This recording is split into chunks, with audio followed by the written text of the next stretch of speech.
September here is just absolutely beautiful. It's getting ready to be fall, but not quite. Everything was in bloom. We were just really looking forward to spending the rest of the summer enjoying the property and the fruits of our labor. It's a funny thing to say out loud, and then a week later it was all gone. When everybody started talking about Helene, we thought, well, we should be fine. We got up at about 3:30 in the morning, and it was just barely sprinkling.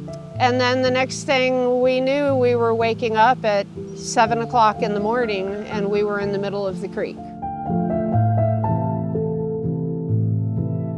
It was literally an inch and a half away from coming into the house.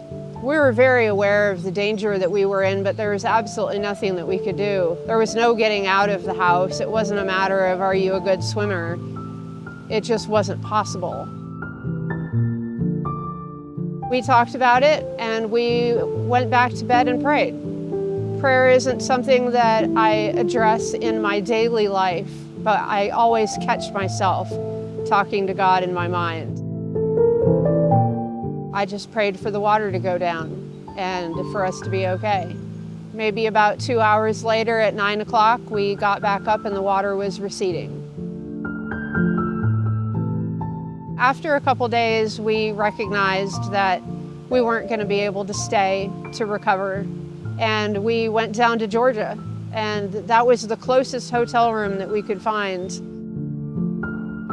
When we got back from Georgia, we got back to pink slips on the house, saying that the house was condemned and that we couldn't live in them.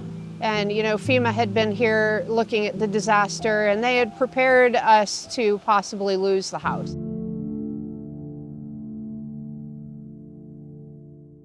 When we met Rob and April through the gathering, felt like they could help us save the house. We had a quick chat about what it would take to tear the house apart and basically rebuild it from the inside. Going through the house with all of the different teams that were tearing up the floor, you couldn't tell one room from another. But then all of a sudden everything started coming together again, and we had insulation, we had new wiring in the house. We literally watched the home be torn apart completely and then built back better than it was before. These are people that came from Missouri and Indiana that felt a need to serve, and then all of a sudden they were across the country in my house, praying over me, talking with me, and helping my house. So not only did they help us be whole again, but they gave us a whole new house. The gathering has changed our lives. We've started actually attending church services at the gathering, which has been a whole new layer of gratitude, you know, how God is present in our lives in a completely new way. Going from the devastation of the storm to looking forward to being in a new house and having a new place to worship has been absolutely incredible.